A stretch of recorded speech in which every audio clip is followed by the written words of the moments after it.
was sitting in Shepherd one day. Number one, the Indian dog. And he said, "Oh, I'm gonna turn this dog loose." Yeah, I know. I think I know. In case it. It's not raining right now. Kate shows up, he goes, he says, "It says you had a gun." And I said, And I need a new. "You tried to shoot him?" And I said, "If I wanted to shoot him, he'd be in an ambulance or dead." I said, "He threatened to turn that dog loose that minute." And I said, "That dog Freeze. growling." Sure, man, doing it. So I let him know I was serious. That I got. Yeah. He's not playing. He's a little under the radar now. I think. Well, that's what's bad. Precious, she was aggressive. Kim was just saying, he comes to the house, she knocked on the door, she goes, let you know, she was there.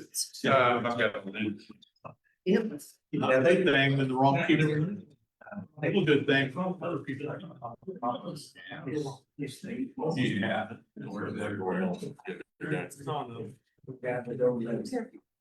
Apartment there. Broadway. I have burned, they do. He had to give them an apartment so they could. Yeah, I had one come up. Oh,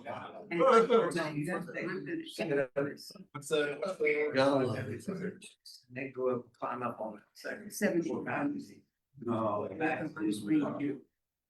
Well, they did that, but that was too, there's that little. It's actually, they would sit back there. And. And. Yep. That's true. I have no idea what I do. Right there. Good, you guys can help keep me awake. There's cookies, some sugar there. I need. I told her, I said. Oh, yeah. That's your house. I'm a young more wonder. Going. Southwood. Another beautiful day. Did you enjoy the lights the other night? Yeah, it was nice. It's always good to get out. Weren't able to catch. So those your sons? All three, yeah. All three of them were? Yeah. Didn't get a chance to talk too much. I talked to myself first. She came when I did Santa. There's this one. Well, actually, I do a Santa Claus or Carousel. We're doing Santa. Do a Carousel last week. Yeah, I got to do both. That's all dosing season now. Except for the party coming up. Jerry, do you run the carousel a lot? Do you run the carousel a lot there too? No, it's done now. The season's closed down. I'm a Southie. Redo it all. I'm a Southie with you. Actually, I'm on the volunteer list. I'm gonna do that. Wanting to take over the bee house or two. I'll put my hives out there and sell my honey through there too. All right, tab 3, we are at 6:31. Okay, I see you've got a quorum. I do. We're good to go.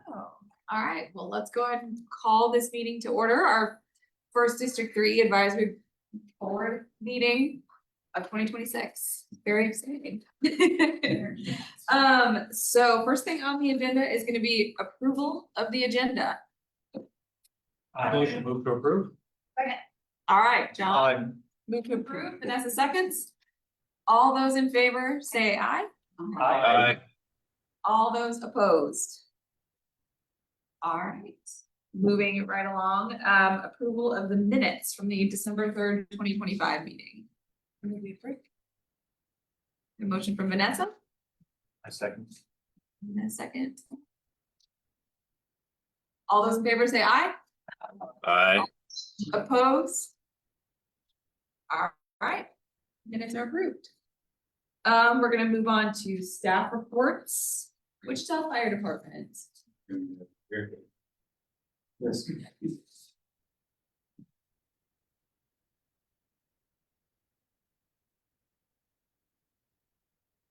My name is John Eck. I'm new to this battalion, so you guys could probably hopefully get used to me.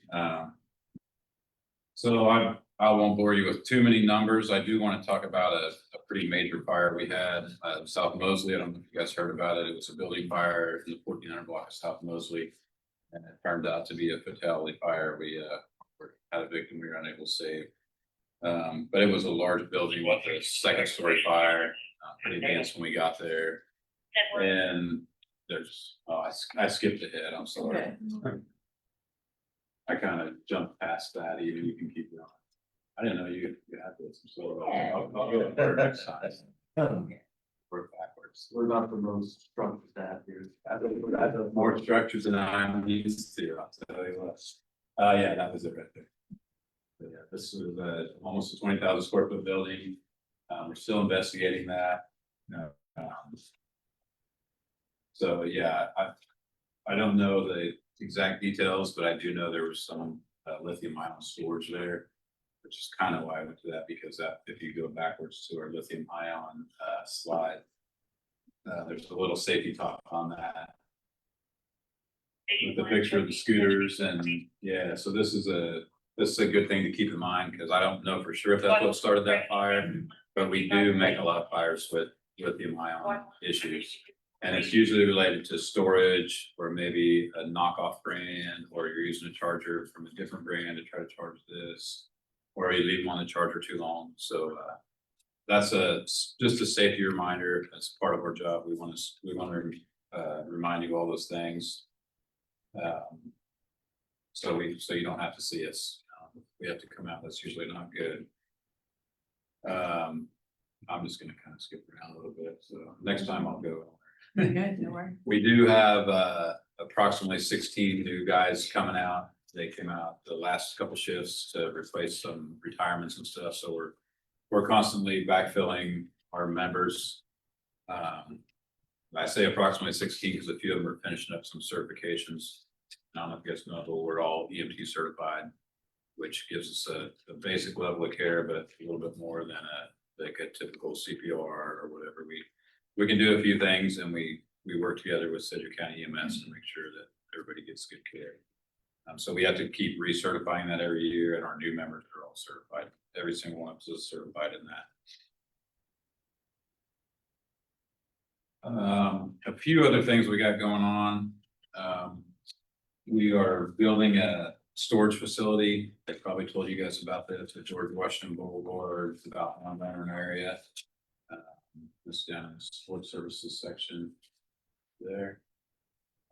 So the storage facility is where we can store our equipment, where it'll be safe, won't get messed with, and also that is climate controlled. Because a lot of times now in the winter, all our vehicles have water tanks, not just like a normal water tank from a car, but ones that we use to pump the fires out. So if we don't store it in a climate control, it freezes, causes problems. And so we're going to be able to put them in here. Right now, we pack them all in our fire stations, and it's really inconvenient, and they're always getting shoveled around. And then it's also a way, so if we have a unit breakdown, we can go pick up one of these we call them reserves. So we try to keep enough in the background. If we have a flat tire, brakes, or need our oil change, we can go grab a reserve engine, and they'll all be centrally located for us. So it'll be extremely convenient, and hopefully in the long run, it saves us a little bit of gas money and manpower and stuff like that. And then on top of that, we have 10 fire engines and 3 trucks on order, the second bullet point there. It's been an ongoing issue trying to get those coming, and it's out of our control, out of the council's control, but we're doing the best we can with what we have. Some issues there with just the lag time after we order something. It's taking a really long time to start all the way back to code. So we're getting by for now. Hopefully we'll continue to get by. I'll skip down to the news station, the bottom one. That will affect your guys' district. That is at Pawnee and Mays. They will probably respond some into your district as a support unit. Yeah, up a little bit where the sign is in the yard. Yeah, right there. So that's pretty much what that new station is gonna look like. That picture on there is kind of a pretty good design. It's gonna be going out to bids here pretty quick. I know that says February 2026 is the start on it. Probably not. That's the way the city government works. Things take a little bit. But we're really looking forward to that. There's some stuff that people live certain area, that will help your insurance rates. You guys don't have that issue down here, but the closer you are to a fire station, there's some ratings that'll help. And also it's really gonna help our response. We would really like to be in 4 to 5 minutes, always have somebody there. And there's a second number in like 6 to 8 minutes, we would have a second engine there. And so this is really gonna help us fix the spot where we are not quite where we wanna be. So thanks to the council for that. It's gonna make a big difference. And it's southwest, but it will create an overlap here where it'll help your response as well. So it's all one big picture. So every time we do something like that, it helps everybody. I'll just open it up to questions now. The only thing you can do is go down to the social media page. If you guys want, I'm not a social media guy, so I don't know what all that means. But if you guys want to know more about us, we do have that stuff up. And then there's another thing that's, I don't think it's on there. It's called Civic Ready. This is an app you can put on your phone, and it will give you notifications of any major events we have, traffic issues. Everybody can get to this. So it's called Civic Ready. It's a little orange app, and it'll let you know it's nice in a tornado season, or maybe if there's a major traffic block, we had some kind of issue, we had to shut down highway for a day. You can get that information. Did you talk a little about some of the new amenities with the newer fire stations?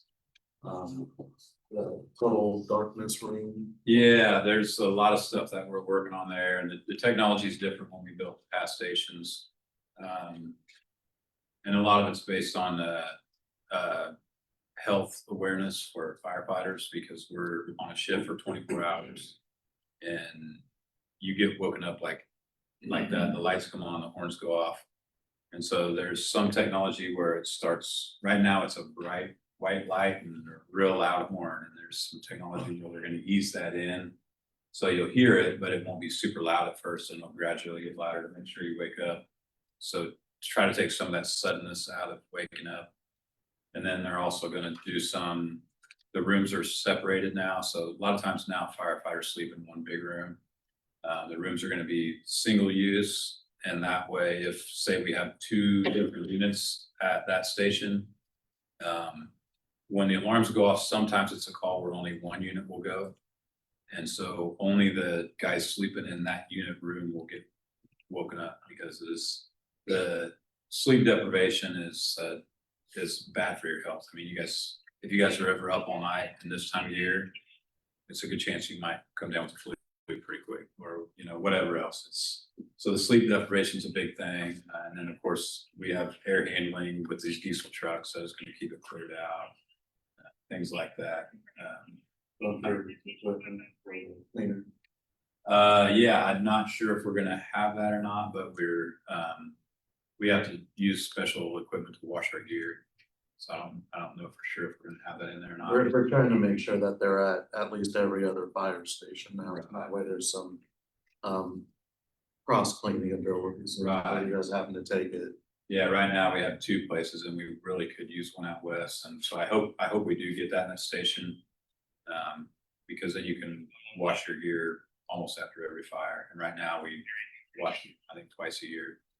And so, yeah, hopefully that'll help with, we don't always know what's on there after the fire, the contaminants, so the more we can wash them, the better off we are.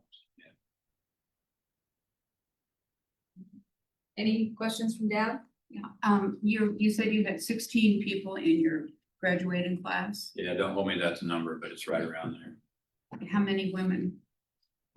In this class, I am not sure. I didn't go to the graduation the other day, but I don't believe there were any in this None. class. yeah, I don't know. I'll pay attention for you. Yeah, so it's just we have a test that everybody has to get through, and so sometimes there's some that do, and sometimes they don't, and it's the same for the guys too. We have guys that can't make it through our business. So it's just part of the hiring process. Because the way the job is, there's just certain things you have to be able to do. And then I don't know, there's like, I don't know how many applicants, I don't know how many female applicants we had, sometimes it's low also, so. But we have several females on the fire department. I have a question about last month. I heard there was an explosion on Terrace. Do you know anything about that? My member said the bomb squad was called out and a bunch of other stuff too, and we had no details whatsoever about that. Do you know anything? about Yeah, I read a little bit of a narrative about that, but I never have heard what they found out. But I can check on that, and see, I have to check with our investigators, and that? Okay. they could still be ongoing, so maybe they might not have told us much, but. But we didn't hear nothing. David Carter is one of our members too, and they asked us about this last meeting. And they all heard about the bomb squad was over there. Guess the bomb, the scare was pretty significant boom. So. Okay, yeah, I don't remember what that one was, because there was another one here recently where I think it was closer to Perry and Broadway, where there was actually a hole in the building or something. Last time. Yeah. Yeah. That's the one I was thinking of. This will be between Boston and Harry on Terrace. And just last night. Yeah. Okay, yeah, I heard a lot of people could hear it. Yeah. And a lot of times when we get those calls, it's a transformer blows, but this was something different. Yeah, So that's what they said. They thought somebody's working on a car or something, but no one really knew. They're all speculating on what it could be. And yeah, I'll check into that, and maybe I can just email. Thanks, Mel. is that okay to let you know, Becca, that you can let us know, or Absolutely. you can let me know in which way you want to, whatever's easiest on Becca Johnson. Well, you want to know when stuff starts blowing up, you kind of want to know what's going on. Yeah. So. Any Thank you. questions from the public? All right. Thank you very much. Thank you. Good.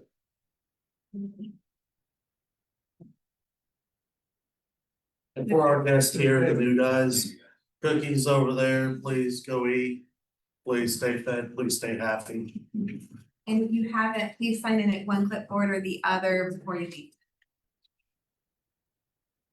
All right, Wichita PD. Hey, I'm Officer Jensen, for those that don't know me. Not a ton right now, obviously, with the holidays just finishing up, kind of gathering ourselves, catching our breath, and getting organized for the new year. We do want to wish you guys and hope that you guys had a wonderful holiday season and did so safely and enjoyable. Couple of things that we're doing right now, obviously with school getting back into session, we're focusing on working with the SROs and just helping make sure that everything goes smooth there.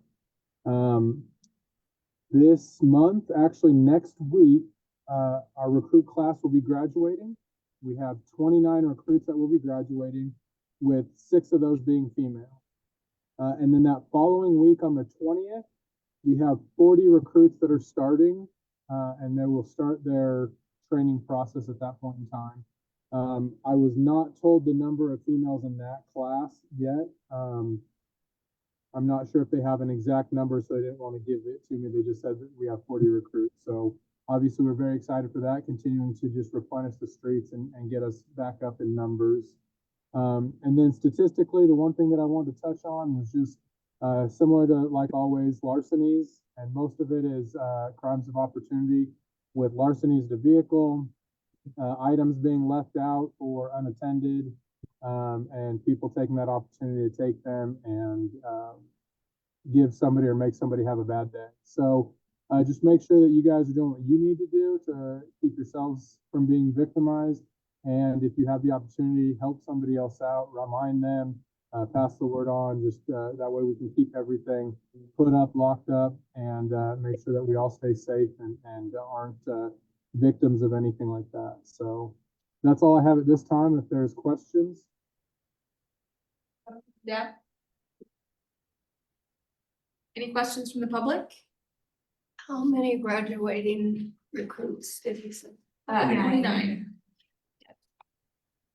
All right, Officer Jensen, thank you very much. Excellent. Thank you. Have a wonderful night. Here. I do have Patrol East written updates to share. So Officer Colby Miller shared out that Part 1 violent crime is up 33% since last month. Part 1 violent includes everything from homicide, sexual assault, robberies, and aggravated assault. Compared to last year, crime is up in Part 1 violent offenses 30%. The primary reason for the increase in Part 1 violent crimes is directly related to an increase in aggravated assaults where a firearm is displayed and domestic violence related incidents. Part 1 property offenses are up a total of 7%, and Part 1 property offenses include burglaries, larcenies to auto, and auto theft. Compared to last year, we are up to a total of 16%. Patrol East with the assistance of city crime analysts and the Patrol East community policing officers have begun working in the risk train modeling areas to reduce crime of Part 1 offenses and other community safety issues. There will be an academy class graduating January 16th, as was just shared, and they'll be dispersed amongst the 4 police bureaus. Will begin their 16-week field training program starting on January 17th. Becca, was that increase for the month or for the whole year in District East? 'Cause I was So down last month. it's a year-to-year share usually. It seemed like I everything was don't going have down the and data then in front of just me, so. boom, it's right back up again. That's all. 30% is a big increase. Yeah, we need some clarification, 'cause, Yeah. yeah, last time, you're right, it was down, it was like up 1% and. Yeah, and then 30%, boom, it's a lot. And Yeah, I'll get some clarification on what they're looking at. Thank you. Could also be that we're dealing with relatively small numbers, Yeah.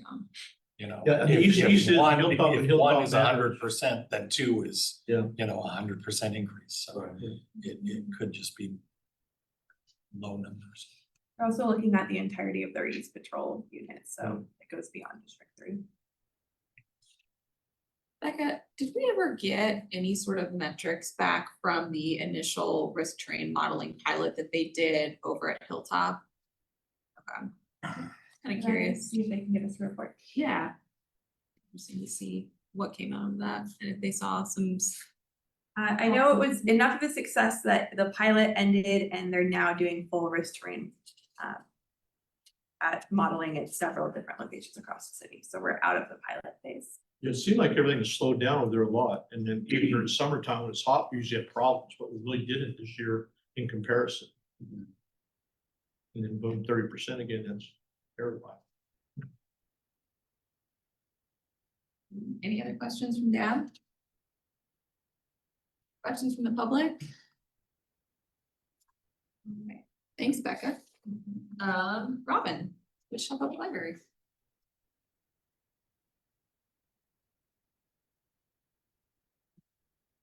All right, for those of you who don't know me, I'm Robin Douster, the Community Services Librarian from the Wichita Public Library, Watchers Branch.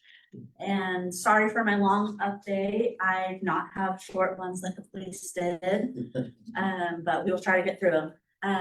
It is our 150th anniversary, so we have a very important anniversary, just like the country does this year. On February 3rd, 2026, we will be marking 150 years of providing free access to library services, public information, helpful resources, and welcoming spaces for all Wichita residents, regardless of background. Festivities will begin at the Advanced Learning Library with a come and go opportunity on the 3rd to share your favorite library memories or hopes for the future. Your story lives at the library as much as the stories on the shelf, so please contribute to our 150-year wall display with pictures, notes, or other creative expressions of your library love. More activities, promotions, partnerships, and celebrations will continue to run throughout the year to honor the landmark anniversary, so stay tuned. And then the iconic Community Reading Challenge returns for a 10th year for 2026 Read ICT Challenge. Each year, the library partners with KMUW and the Wichita Eagle to challenge adults to finish 12 books from 12 categories in 12 months. Visit wichitalibrary.org/readict to learn more about how to track your progress online for a chance to win monthly prize drawings, a breakdown of each category, and reading recommendations from library staff. With New Year's resolutions on everyone's mind, this is a great way to track your reading progress and try new books, authors, and genres if your goal is to read more in 2026. If you want to connect with further with the Read ICT community, join us at 1 p.m. on Saturday, January 10th at the Advanced Learning Library to celebrate the challenge's 10th anniversary, chat about the new categories, and share recommendations with fellow readers, librarians, and Read ICT Challenge creator Suzanne Perez of KMUW. Beginning the week of January 5th, so this week, weekly story times resume at a Wichita Public Library branch near you. Visit wichitalibrary.org/storytimes for a full schedule to find a story time with the right time, location, and age range that's best for you and your pre-reader. It's never too early to start your child's love for learning. Every Tuesday night, teens can explore a new activity or craft, dive into your own project, or simply relax and hang out with your friends from 6 to 7:30 p.m. at the Teen Pavilion on the first floor of the Advanced Learning Library. Invite the teens in your life to build community, have a safe space for self-discovery, learn new skills, and harness their creativity after school in an easygoing, welcoming environment.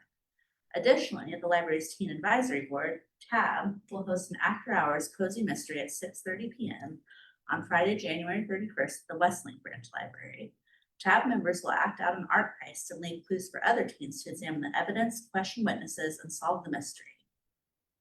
And then the Alfred branch is partnering with NAMI, a nonprofit organization that provides mental health support, education, and advocacy for a 4-part series of wellness programs designed to empower participants to better manage their mental and physical health. Register online by visiting wichitalibrary.org/events or by calling 316-261-8500. And lastly, for general library updates, the library is partnering with Watermark Books for a couple of exciting upcoming author talks. At 6 p.m. on Tuesday, February 10th, the Advanced Learning Library will host Michael Threets, resident librarian for PBS Kids and new host of Reading Rainbow, to discuss his new book, I'm So Happy You're Here, A Celebration of Library Joy. At 6:30 p.m. on Thursday, February 19th, the Advanced Learning Library will host New York Times bestselling author Kate Quinn to discuss her new novel, The Astral Librarian. The Wichita Library Foundation will host a VIP meet and greet before the author talk. Tickets are $100 and include admission to the VIP meet and greet, the author event, and a signed hardcover copy of the book. RSVP for both by visiting watermarkbooks.com/events/tag/author-events. And then specifically for Walters, there should be a lot faster of an update, hopefully. Family story time started back up at Walters yesterday, January 6th. It will continue on Tuesdays from 11:30 to 12. We also had craft night yesterday evening at 5:30, where 3 participants were registered to make paper roll snowflakes for the winter season. And then on Thursday, January 8th, there will be a make and take craft entitled Sweater Weather from 1 to 5 p.m. Wrap, weave, and design your favorite winter sweater. This is a drop-in craft for ages 4 to 11. The Stretching Your Dollars program will be on Wednesday, January 14th from 5:30 to 6:30. Explore ways to make your dollars go further and cost savings idea for your home. It will be presented by Susan Winston, Budget Success Coach at Wichita Habitat for Humanity. And then one of my pet projects that is very important to me, the Finding Purpose Learning Circle, starts on Wednesday, January 21st from 5:15 to 6:45 and goes for 6 total Wednesday evenings. And then learning circles are lightly facilitated study groups for learners who want to take online courses together in person. Explore your values and gain insight on how to put them into action for a happy, purposeful life. And you can register online at p2pu.org/Wichita. And last update, on Saturday, January 24th from 1 to 2, come to Walters for Billy Dollar Saves a Penny. Enjoy a super fun and educational story time with Billy Dollar Saves a Penny. This young superhero counts his money and saves it too. Get a head start on financial literacy for ages 3 to 10. Thanks, Robin. Any Billy questions? Dollar. No, right? Yes. Just a comment, if you aren't following Michael Threets on Facebook or TikTok, or He's so he is awesome. I've followed him for years. He tells great stories about meeting library kids at the library, and he's very enthusiastic. And to see him get Reading Rainbow was huge. I mean, this is big.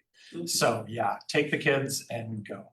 It'll be awesome. Are they bringing back the personal pizzas if you read the books? I don't know. But LeVar Burton's still involved. He's executive producer, so it's continuing on, which Reading Rainbow is a huge success. Any other questions from Dal? Any questions from the public? Thanks, Robert. Thanks, Rob.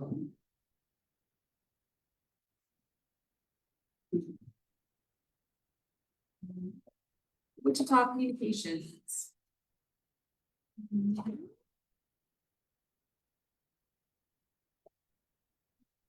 All right, you've got Dennis Marcel takes over as city manager. First day as city manager in the city of Wichita was December 31st, 2025. I'm excited to get the opportunity to serve as Wichita's next city manager, Marcel said. I look forward to jumping right in and getting to know everyone and helping take Wichita to the next level. Dennis has been the county administrator for Lancaster County, South Carolina since 2021. Prior to that, he was the assistant city manager in Manhattan, Kansas. He also was the vice president of United Way and held several positions with the city of Charlotte, North Carolina.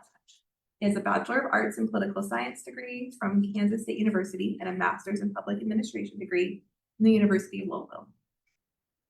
Upcoming sales tax ballot initiative, Wichita Forward, a private citizen-led 501c3 organization, requested the city council to call for a special election, asking voters to approve a 1% sales tax for 7 years to fund improvements in 5 areas with projected funds generated not to exceed $850 million. Public safety, amount not to exceed $225 million. Homeless and housing services, amount not to exceed $150 million. Century 2 and Convention Center improvements, amount not to exceed $250 million. Property tax relief, amount not to exceed $150 million. And downtown public performing arts center construction, amount not to exceed $75 million. On December 9th, 2025, the city council approved the first reading of the ordinance calling for the election and approving notice and ballot question. On December 16th, 2025, the second reading was held. City council voted to pass an ordinance to hold a special election on March 3rd, 2026 to give residents an opportunity to vote on this proposal. The ordinance requires the city council to establish an oversight committee within 90 days of passage of the sales tax should it succeed. The committee would be composed of no more than 15 members appointed by city council. The committee would meet at least 2 times each year and provide an annual financial audit of sales tax expenditures to the city council. The election commissioner estimates that the cost of the city for special election will be $150,000 for an in-person election. There are sufficient funds available for this election in the city manager's office 2026 budget. Ceremonial groundbreaking for Park Landing on the Second Lake campus. The city of Wichita hosted a ceremonial groundbreaking for Park Landing on December 10th at the Second Lake campus. City and Continuum of Care representatives discussed Park Landing, which provide a comprehensive shelter, housing, and wraparound services to those experiencing homelessness. The project includes 25 units of non-congregate shelter on the first floor, 50 units of supportive housing on the second and third floor, offices for staff and service providers on the first floor, community spaces, laundry facilities, and more. What is the city investing in supportive housing? 10 million public housing sale proceeds for supportive housing, 1 million in CDBG funds for non-congregate shelter, $4,182,117 in home ARP funds for the non-congregate shelter, for a total of $15,182,117. The timeline, construction will begin in the first quarter of 2026 and is anticipated to be completed by the middle of 2027. Winter weather fast facts. 'Tis the season for unpredictable winter weather. We say as it's been 60-something degrees today. City of Wichita Snow Removal Crews first focuses on 1,500 lane miles of emergency routes and major arterials, paying special attention to major traffic routes, serving hospitals, emergency facilities, and public schools. Then focus turns to the remaining secondary arterials and residential school access streets. The city does not treat or plow neighborhood streets.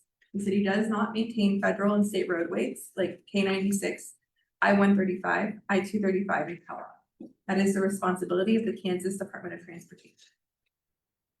Did you know our fleet consists of 8 brine trucks for pre-treatment, over 70 trucks with plows and salt sand spreaders, 3 dispatch locations. We have approximately 6,000 tons of 50/50 salt sand mix on hand, and roughly 10,000 tons of straight salt available in reserves. We have enough to make an additional 20,000 tons of salt sand mix as needed. During winter weather, you can track our snowplows. And as always, there's information for staying informed. If you have questions, I will do my best to answer them. I'll leave them onto the comms. I have a comment. Sure. I'm still riding my motorcycle in January. There's no sand on the road. It's pretty cool. Usually there's sand everywhere. Every corner's a death trap. But it hasn't happened yet this year. And the street cleaners have been up too. Yeah. Oh, yeah. I know you guys talked about the tax proposal at the last meeting. The sales tax proposal, at least it was on the agenda last meeting. I was a little concerned that I saw an ad with a Wichita police officer in it for that proposal. I'm not sure that that's appropriate for a city employee to be commenting on taxes. I haven't seen that ad lately. The new ad, the Watch Wichita Win ad, has a little fear mongering in it with the property tax. We just cut property taxes by well, but what was $500,000? And he's saying, if it continues, we'll have to raise property taxes. We just cut property. This whole sales tax thing is kind of goofy. So I'll just encourage everyone to continue to watch and see what this group is really trying to propose. Well, I think there's some people in our audience who will be speaking on some aspects of it here during the off agenda items. Also, I'll talk about it a little more. I share your concern with the police officer because by law, the city is not supposed to advocate one way or another, pro or against any sales tax once it's on the ballot. So that's probably the reason. If you haven't seen that ad lately, there probably should not have been a city employee on there. Well, I've it just been seen done the before the first city one. council vote, so it wouldn't have been on the ballot, so it would have been perfectly legal. But before the council vote, but after the council vote officially, the city's not supposed to take a stance because we can't use government money to support a ballot initially, essentially. So whatever I do talk today, it's going to be completely neutral. It's not supposed to be advocating for or against, just strictly educational is what I'm supposed to be from this point on. But yes, discuss amongst yourselves. You guys are free. You guys are free. Can I ask a question on that? Yes, sir. Why are we having a special election that's costing us money when we're already broke? When we could wait, 11 months and put it on the regular election? That's I hear you. not being frugal with my dollars, and I don't like that. I made the motion or tried to get it to where we would delay it until August. I did not have a second on that one. I also made a motion to break it up into 5 separate votes. That way everybody could vote on whichever one individually. That failed by 1 vote. There's good reasons. You know, the election in August is a primary election, so Democrats and Republicans will be out, but independents won't because they have nobody on the ballot that they will be voting for. You can look at the November election. The school bond issue is also going to be on there for November as well, and that's cramming a lot onto one ballot in regards to taxation. So I understand the want to put it on. $150,000 out of the city manager's office. Like we have it, I understand like you don't want to spend it and whatnot. But it also makes it so that way people can come out and vote and have their voices heard on one individual item, as opposed to having it clouded by all the other political items. So that's the thinking for putting it on the March ballot. Again, I tried to push it a little later, but didn't have the support. There's also gonna be fewer people out, so the ones that want it will get out and vote for it. And the ones who don't want it, They're just gonna say, "Hey, it ain't gonna pass." yeah, maybe, I mean, I'd love to have, mail ballots every election, making sure that everybody votes. That's what I would want, 100% participation in every election. But unfortunately, that's not where we're at in society right now. Does that also include the illegals? Well, illegal votes wouldn't count. And what are we doing to protect that? You can talk to your county commissioner about it, Jim Howe. He'll give you a real in-depth explanation. You'd have to have a social security number. You would have to have a driver's license number. Like the illegal voting that we've seen in the past, and I've worked a lot on this issue. It's been like 8 cases over the last 25 years, and this is with Chris Kobach having all the power to be able to investigate everything. The 2 that we found, one was somebody who was in town working for Siemens, and they got caught. You know, they got caught through the process. One was a German who was in town working for Siemens, and he thought when he was over here, he had the ability to go out and vote. And he didn't. And another one was somebody who was actually working to get her green card. And she thought that she had the ability, like it would show her participation in democracy. So as far as immigrants voting, that's the illegal votes that we've had in like this last quarter century in Kansas. Before, aside from that, we have had cases of people double voting. So there was a property owner in Colorado, and again, these people are getting caught. They thought that they had property rights in Colorado. So they went and voted in Colorado for special elections, like it's just like this one. And they came back and voted in Kansas. That's illegal. You can't vote in 2 different states. And then most of the other ones, and you can look this up, are elderly people. There was one couple who he sent in a mail ballot. And then when he went with his wife to the ballot box, he saw that his name was on there, so he thought his mail ballot didn't get counted. So he voted again, and he got caught and fined for illegal voting. There was another couple who voted by mail early. They had early onset dementia. They moved to a retirement home in Arkansas and voted again in Arkansas because, again, they had early onset dementia. And Chris Kobach fined them for illegal voting. So our voting system is very secure.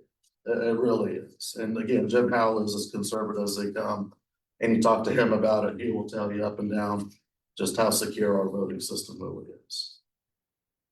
Well, the last time I heard there was 50,000 illegals in Kansas. So. Where? In Where? Huh? Where were there 50,000 in illegal? Kansas? But they weren't voting. Right. Well, I don't know. if they were Oh, voting. okay. Most of them, Yeah, you most of them don't. All right, We're getting a Yeah, it's a little little off more the people. train of what we're talking about. Any other questions? Yeah, On the strategic communications update? go ahead, Jerry. Are you gonna be able to take food off the table for that? Or is it gonna be a 1% sales tax also gonna be on food? You just. That's a good question. The way the state has it right now is they didn't take the food sales tax off. What they did is they lowered it to 0. They are in an interstate compact with like 26 other states. They keep that on there as an option, but they lowered that to 0. We don't have the ability to do that on the city level yet. We are asking our state legislators. One of the issues is, we're like one of like 14 municipalities in the state of Kansas who does not have a sales tax. You know, We just no longer. well, no, we had a state sales tax and we do have a county sales tax. Goddard has a sales tax, Hayesville has a sales tax, like most of these other cities around us have sales taxes. So we're one of just a handful that actually does not have a sales tax.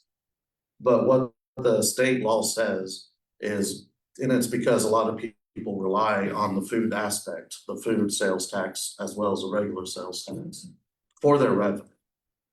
So most of the cities around the state don't want them to give us the ability to lower the sales tax to 0 on food. Because then they will feel the pressure from their constituents to lower their food sales tax to 0.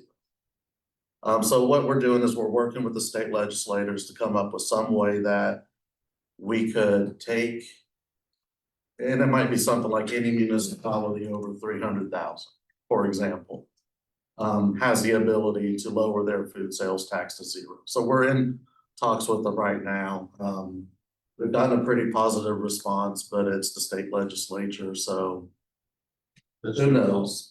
As kind of a backup, what we're looking at, there's a program called LEAP, which helps with people paying off utilities. A lot of people don't know about it, but it's for a lot of people living in poverty or near poverty. And what we're looking at is if we can't get the food sales tax to zero, like we hope, we'll put some money into there and give people, especially working poor people and people living in poverty, tax credits to be able to use on that.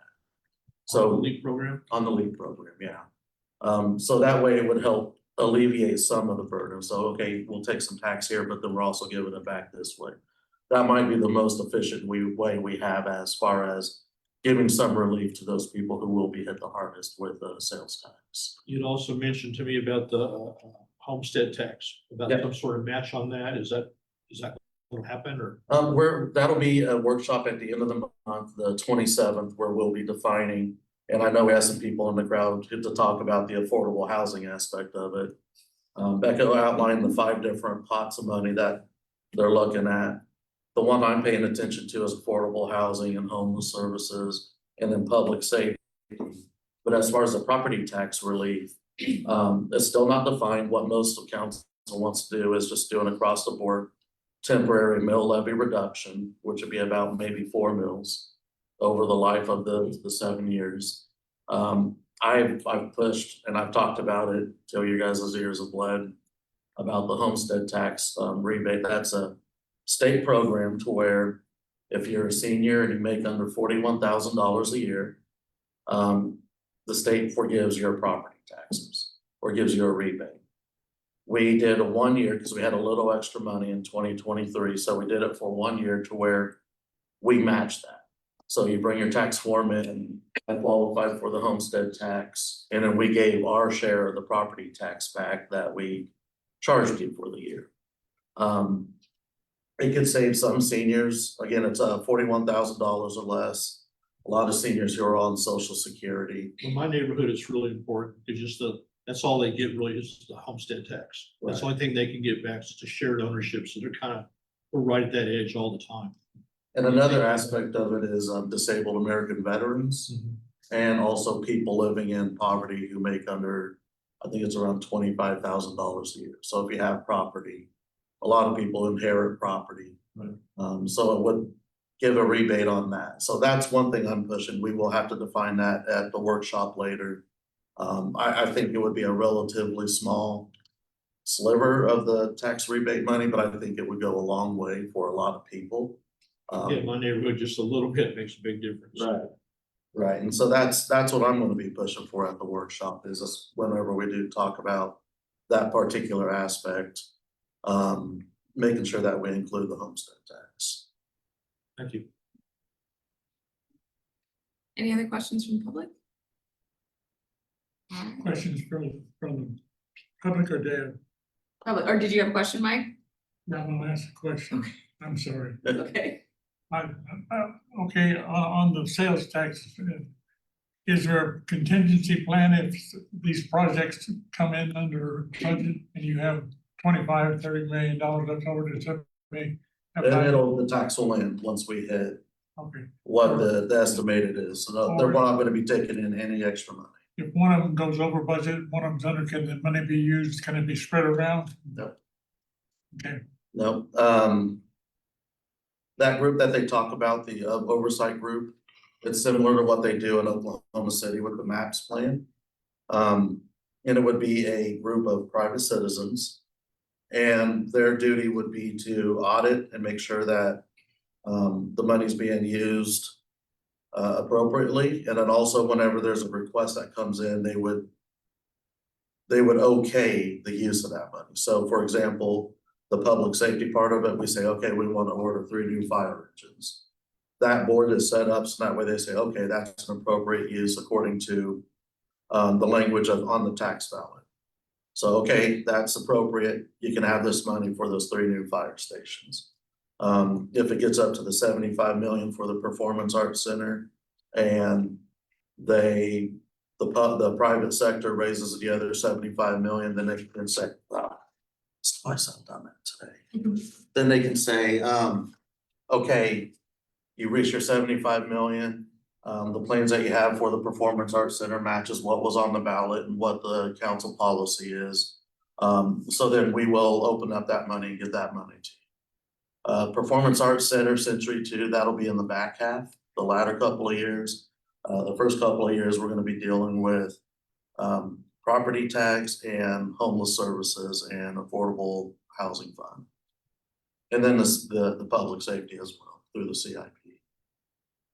Okay, last question, is there enough camaraderie in the whole city mechanism, like the start of campaign to get the right activities here to get more people in from out of state and out of county to help with our sales tax? Well, that's the estimation is around 25% of the sales tax would be coming. Yeah, but if we put 75 million into performing arts, are we gonna, do we have a staff trying to get the right entertainment to bring more people into the city though? Yeah, I mean, the Performance Arts Center would probably be built after the sales tax has ended and open up. But yeah, I mean, that's our goal, is to just attract as many people here as It'd be possible. like telling the citizens, tell your family, we're gonna have all of our family reunions in Wichita for the next 7 years. We're in the middle of the country, man. Keep coming in, right? Okay, keep up the good work, Mike. I appreciate it. All right. Any other questions from Deb on that? Any other questions from the public? All right, we're gonna move on to the public agenda. We don't have any scheduled items, but it sounds like we might have some off-agenda items. If there is anybody that is present that did request to speak on the public agenda, who can take some time to speak. Come on board, go ahead and give us your name. What else do we need? Name and I got it all written down. Ah, perfect, all right. Yep, Hopefully I can keep it back. have to do your name and your address and you'll be restricted to 5 minutes. All righty. My name is Martin Holland. I'm a retired United Methodist minister. I live at 342 North Chautauqua, own another house at 334 North Chautauqua. And I own 2 houses here in District 3, one at 5008 Larry Lane, another at 540 South Christine. I believe in affordable housing and have held my rent at $650 a month. I've lived in Wichita or the Wichita area for 30 years. I served for 7 years as the director of United Methodist Urban Ministry, which now you know is Open Door Ministry. And I've been concerned about the homeless and working poor since that time. Affordable housing is often at the root of their problem, with over 50% or more of their resources going toward housing.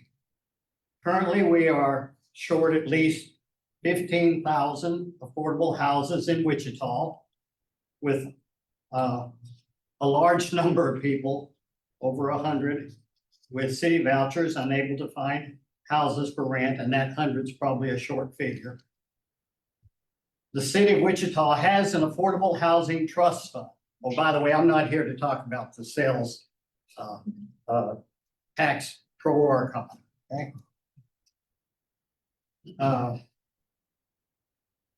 Currently, the city of Wichita has an affordable housing trust fund that currently is out of funds. The city of Wichita, we have encouraged the council members. Mike's been meeting with us regularly. We appreciate that monthly meeting to talk about this issue. We're encouraging them to find a resource for $10 million annually to put in that trust fund to help develop new affordable housing. The city recently passed a 1 cent sales tax to be put in the spring ballot, with 150 million designated for homelessness and affordable housing. And I encourage the city council, DAB members, whoever, to encourage designating 10 million yearly in affordable housing trust fund in that March election. I know that a sales tax is a regressive tax, so I urge everyone to work to exempt food, and I would include medicine as well, from the sales tax to lessen the impact on low-income households. On a personal level, my granddaughter and her husband moved to Wichita in 2024, and they rented a 2-bedroom house, all they could find. And they were paying $1,200 a month, plus an additional 100 for a pet and the application fees and all that sort of stuff that goes involved. They would like to start a family. But there's no way that they can do that, paying $1,200 a month rent, plus utilities and the other things that go along. That's why I purchased the house at 5008 Larry Lane in this district. And I'm renting it to them like I do my other renters for $650 a month. My grandson and his wife had to move in with his mother-in-law, and they're paying her $600 a month to live in her basement. They have a baby born 5 months ago and have been unable to find a place they can afford to move into and forget about buying something they can afford. There are many young adults who do not have family members who can help them. We must create more affordable housing for young adults, for elderly. I volunteer at the food ministry at Open Door. And people are coming in with total income $900 or $1,600, and they're trying to cover all their expenses on that. And that's why they have to go to every resource they can find just to make ends meet. And many of them are losing their homes because they can't afford the rising insurance or the rising taxes. The homeless in Wichita cannot be addressed if there is no affordable housing for them. And we cannot bring in new businesses if we don't have houses for those new employees to move into. The Wichita School District has an estimated 2,000 of their students who are homeless or living in unstable living conditions. And that's a disgrace upon our community. I think I'm over my time, probably. We've been. Chair allows. Chair allows. Okay. Mike's been meeting with us regularly. And we appreciate that. And I was thrilled. I listened to the city council TV when I can't be there, and I'd encourage you to do that. I was excited to hear yesterday that Project Hope is developing 7 houses for large families here in this area. And they've also secured other properties that they're going to be developing. Different groups are trying to address this issue. Habitat for Humanity, Mennonite Housing. There are a lot of groups trying, but if we have a trust fund that can help them work together with builders to develop more and putting a long-term limit on that they have to maintain it as affordable housing. There's a lot of details in there. Mike knows a lot more about that than I do. But we do appreciate his leadership and his friendship. And got a question? I'll do my best to answer them. Do we have, and this is kind of a two-pronged question here, do we have any data as far as rental ownership between corporate owned rentals where single-family housing have been bought? And this came up again today because I just saw this afternoon that President Trump is saying he wants to ban large corporations from buying single-family homes as rentals, which I think is actually a good idea. Do we know? One of the real problems we have is there are a lot of people come in and buying property and flip. A lot of them are living out of state. That's part of what's causing our rent to go up in such a rapid fashion. And I don't know about an answer to that one, Mike. I know that our district is over 65% rental. I'm not sure about the particulars of what you're saying there. The city on a whole is 53%. So Yeah. That would be an interesting. that's a crazy high number. Yeah. And Most of then, your out-of-towners are buying the apartment complexes and stuff like that. They're not focused on the single-family home. Now, with that, hang on, with that said, they're buying the single-family homes, fixing them and flipping them. Because the money is there more than it is in a rental. For right now, yes, but Yeah. when it all interest rates drop, stabilizes out, the local HMV will prevail over the out-of-staters. But right now, you sell a house in California and you move to another state, you've got a couple of hundred extra thousand, if not a million. Yeah. More, so property here is cheap. And McCurdy sells a lot of his houses to out-of-staters, oh, absolutely. but they're flip houses, and that's what they are. They are flip houses now because interest rates are higher. When interest rates go down, they become rentals. We do And have that's- though a lot of, There are a lot of single family rentals right, owned by corporations.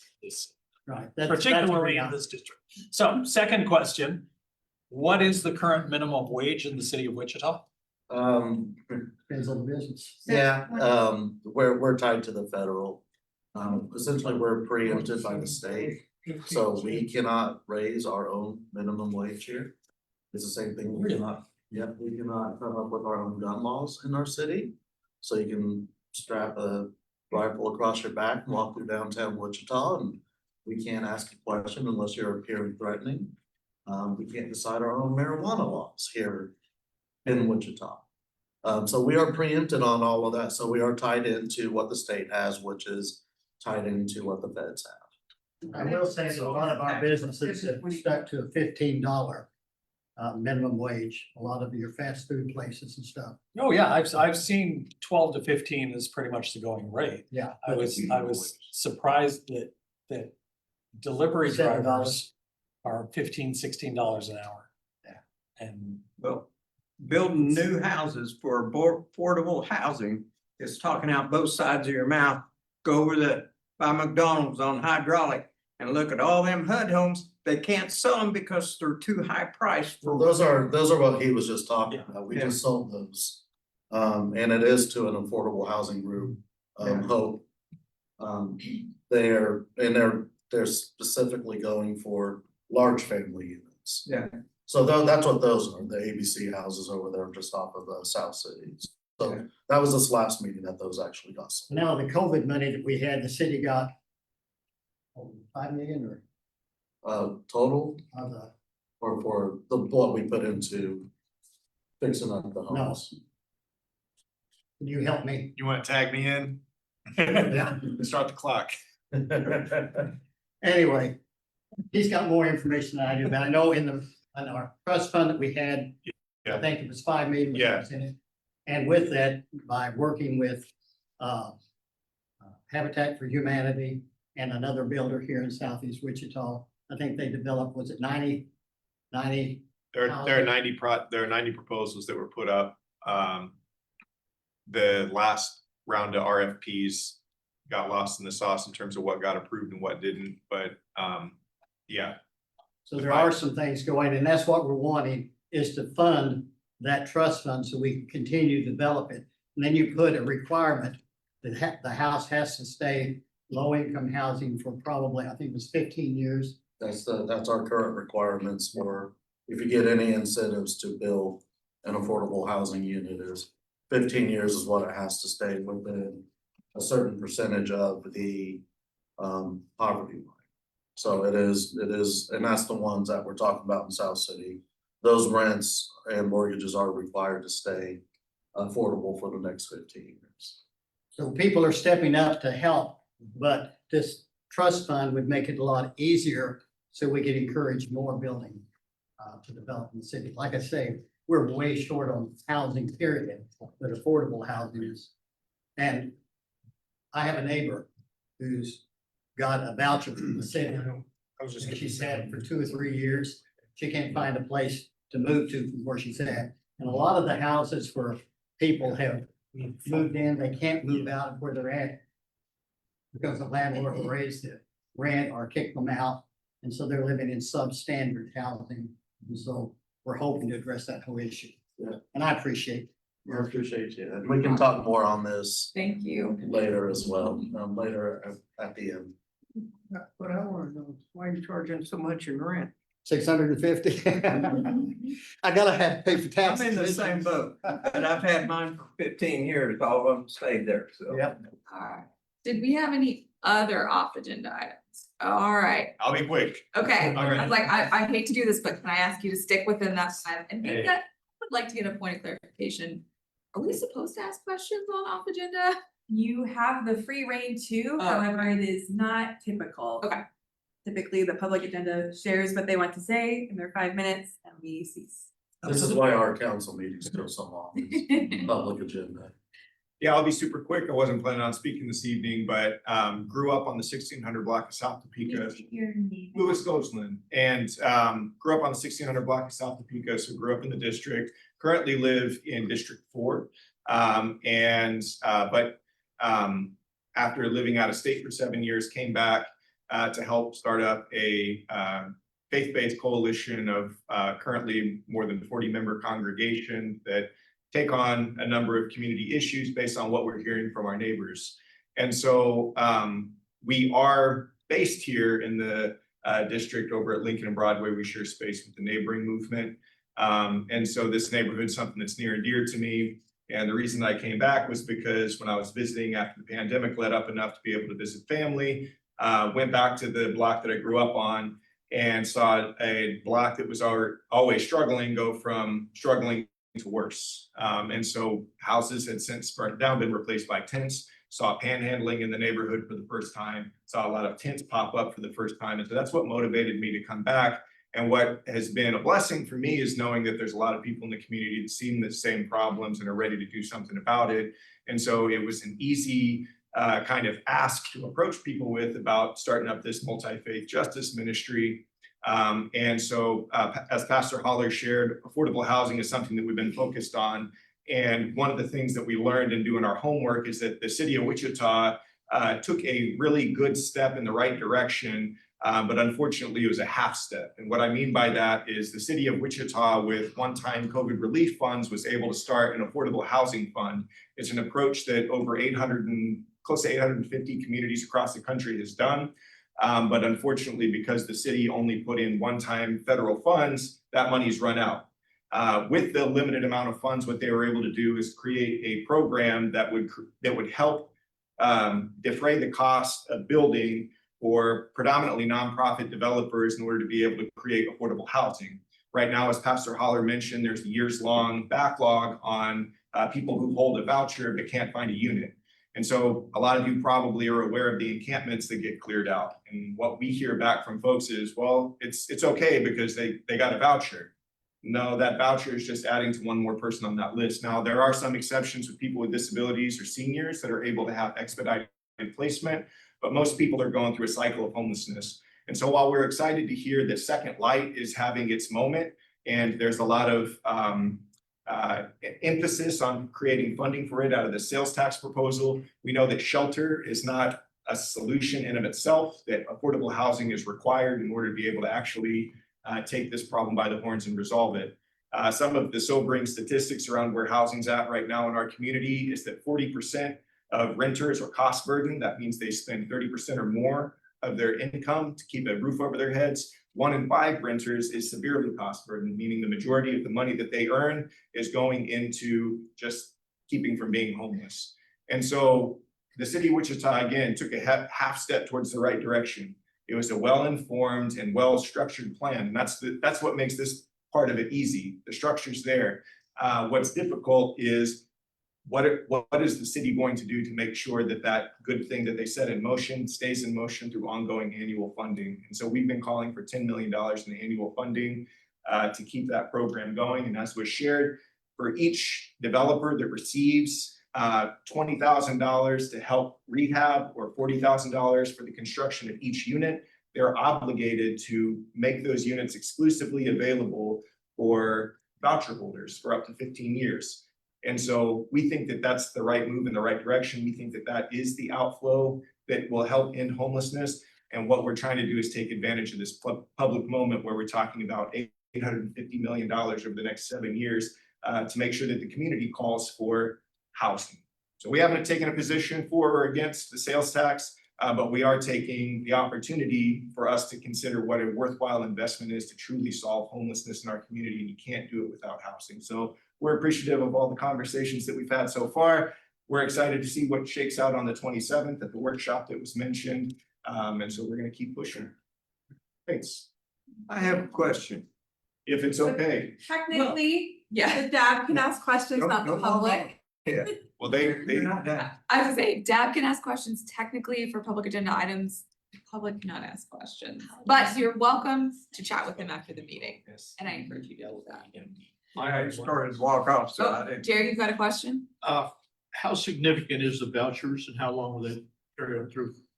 It depends, we actually have a backlog of about 10,000 people waiting for vouchers. So it wouldn't be exclusively, it could also be for people who are waiting for vouchers as well. We've had to do some adjustments because Lewis indicated there's a lot of people who have vouchers, but they cannot find a place that is still affordable enough because they only cover a certain gap. We get a certain amount of federal money for vouchers. So we have to decide, do we give fewer people larger amounts? Or do we give more people smaller amounts? We've had to make adjustments with those. In my neighborhood, it's shared ownership. We have guidelines and rules. If they would fit the criteria, it wouldn't take a lot to move into it, become ownership. I don't know if the board will approve that, but we have guidelines, you know, if you don't have evictions and you don't have all this against you, it should be a smooth transition to buy an inexpensive house and just maintain the association fees. I'm not sure. What all qualifies, if you guys qualify for it, that's a conversation we can have. It's a battle there in my neighborhood, you know, but we have 20 units, I know, last I heard is 27 that are available. Those are two and 3 bedroom units that would house families. Yeah. And their association fees would be less than $400 a month if they moved into it. Let me talk with our housing director and see. Don't use my name because I'll just piss them off. Don't use mine either. Alrighty, I'm sorry, I didn't mean to say that. Oh, you're good. any other off agenda items? Alright, with that, we're gonna move on to, Can I ask my question? are you asking? Since he left, I'm gonna throw it at you. What are you doing to train the tenants on how to be good tenants and not destroy the property? Because that's what causes rent to go up. That's why I can rent mine for $6.50 a month, because they take care of the place. Well, let me get back to you on that. Hey, that light bulb went out and I changed it. I've got other people that would move in. My light ain't working. You need to send an electrician. I changed the light bulb, so I'll go out there and change the light bulb, put one in, it works just fine. And I'll touch on this real briefly before we get to moving. Part of the discussions that we had as far as some of the, after, there's a proposal up there on the state level now about sealing eviction notices if the tenant has actually satisfied the reason for the eviction. And part of that does include things like, tenant classes, and that's also something that we do offer on the city level. I don't think it's a requirement for vouchers, but it is something that we do offer, teaching people how to be good tenants and do small repairs and fixes I around. think if it's a new house, it should be a requirement. I'll get back to you on any new information. Alright, let's move on to new business, the Plainview Community Center project. So we've got several members of our project team here. Reggie, our Director of Park and Recreation, Bruce from our Public Works teams, and myself. And then online, we've got Allison from SFS Architecture. So she's gonna be taking the lead on a lot of our presentation here tonight. Before we jump straight in, just to give a little bit of background. For about 4 years now, Mike and I have been working towards getting a new community center that would house the existing neighborhood resource center and expand into a recreation center built in Plainview. That project is now underway, and this is kind of our first designs with our architects. We are a couple months into working through this process, and wanted to show you all the group that voices for the district, or for the district, what is going on. We will be doing some public engagement in the next couple of months to start talking about some of the finished details. So what types of like textures and materials go into the actual building inside, as well as the colors on the outside. So those opportunities are still coming. And then there will be some art selection happening as well that will get some colors. So there's lots of different public engagement opportunities coming up. And then we'll jump in. Reggie or Bruce, anything you want to add before I have Allison take it away? Know that it's important that we just want to have feedback from the community on what the project looks like. So as we get out and start looking for getting people input, we encourage you to tell your neighbors and others to be involved so that we can have the community feedback on what the final project's. All right, Allison, you ready? Excellent. Can you guys hear me okay? Yeah. Perfect. Is it okay if I share my screen or did you have it, Becca? Go ahead and share yours. Excellent.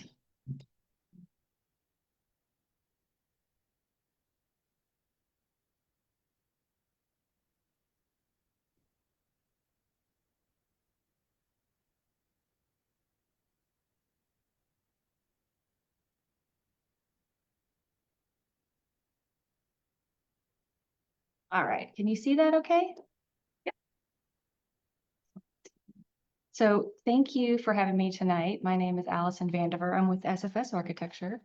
I've had the opportunity to work on this project with Becca and Reggie and Bruce since I believe we were able to kick off this project in mid-September. So we're a couple months in and glad to be before you today to kind of share an update with where we are in the process. So just a quick overview, kind of citing the project. We're looking at the location as part of Plainview Park, adjacent to the Colvin Elementary School, just southeast of that, and adjacent to the existing tennis courts. Being located in the Plainview United neighborhood, we know the population is about 3,500. It's in an area that was really developed quickly around the McConnell Air Force Base and World War II. So we're taking cues from that and kind of the dense housing that's around the location as well. To orient yourself with the project, the Colvin Elementary School is kind of plan bottom left on the screen before you. The project itself, the community center project, is located just northeast of that. We're citing that again adjacent to the existing tennis courts and adjacent to the existing school parking lot. The reason for the siting of the building is because this will be utilized by many of the Colvin Elementary School children before and after. So we wanted to make sure there was a great synergy between those two spaces. Also, as we were beginning to outline and lay the site out with the new building, we needed to be mindful of what some of the existing conditions are around the vicinity. So we do have the existing elementary school, which does have adjacent playground space and green space, parking and so forth. But we also, as part of the larger park complex, we've got a cricket pitch, existing tennis courts, there's a football field that's just south of here. So a lot of nice open green space to really play on the idea of the community center and being a great gathering space or a front porch for a lot of activities that are happening. So just to see that a little bit zoomed out, as you can see, we've got Jewett Street just to the south here, Fee Street as it's teeing in. And then as that is going to kind of move through the site up to the front porch of the main entry, and then against the existing parking lot for Colvin Elementary School. So some of the program needs that we heard early on, it will be the new resource center. So right now the resource center is located in the elementary school. There's a small wing, but this will be the new house for the resource center. Being an extension of Colvin Elementary, this is going to be a great location for it. We know it's service to about 600 residents a month. As I mentioned, the before and after school programs, but also summer camps. And then there will also be some offices for other components, and we'll kind of talk more about that momentarily. With regards to community needs and opportunities, really digging deeper into that neighborhood connection. We know it's a very diverse neighborhood. We want to really find that synergy and energize that idea. Community gardens have been on the topic of our conversations as well. So trying to find a great location for that idea to kind of thrive in this location. We want to look for an opportunity to recognize community leaders, expand youth programs, and then partnerships have been really important to the key stakeholders and opportunities for programs and events and education to kind of grow in this new community center. So looking at the floor plan and some of the program elements that have been included in this community center, right now we're a little over 18,000 square feet as far as the footprint is concerned. Big picture, we have a single gymnasium that'll be a high school sized gymnasium. We also have 2 large classrooms for the Kids Club program, which would be utilized before and after school and during the summer months. We also have a multi-purpose space that can be adjusted into 3 smaller rooms, so they could be utilized simultaneously or as one big space for a larger event. We also have a small prep kitchen or catering kitchen that'll be used to shuttle food into the facility and then shared throughout the multi-purpose rooms, as well as a computer room that would be flexible for both laptops and desktop computers, a nice lobby for entry, for use of an open pantry for visitors to utilize, as well as coordination with an opportunity for a library station. So we're working with that team to see what we could integrate into this facility that makes good use of either returning books or checking out books in a smaller format. And then, as I mentioned, there's an office suite for some additional team members. So we have a council member space, we've got a neighborhood resource office, offices for Parks and Recreation, as well as the DCF. And then we also are looking at 2 focus offices for partnering organizations to utilize more flex space. Could be a nice meeting space for certain events that are happening throughout the year. And then, of course, the needed support spaces, so mechanical spaces, restrooms, making sure it's accommodating all of the day-to-day needs as well. So as you can see, the gray is kind of identifying those support spaces. So we've got an IT space, we've got some single user universal restrooms, a parent's room, larger restroom banks for men and women, and then some designated space for Kids Club. I will note that one thing that we wanted to integrate is a secondary entry point specific to the use of the Kids Club.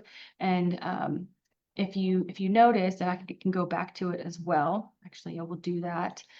The location of the Kids Club room is off of this secondary entry.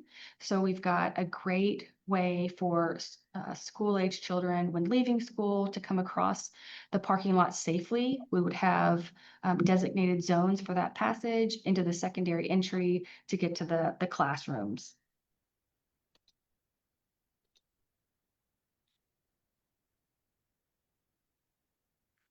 So as we've been moving out of kind of programming and site planning, we're looking into design now for building massing. So that's where we are in the process of design. So looking for cues within the community, historical references, ideas that are really what make Plainview Plainview.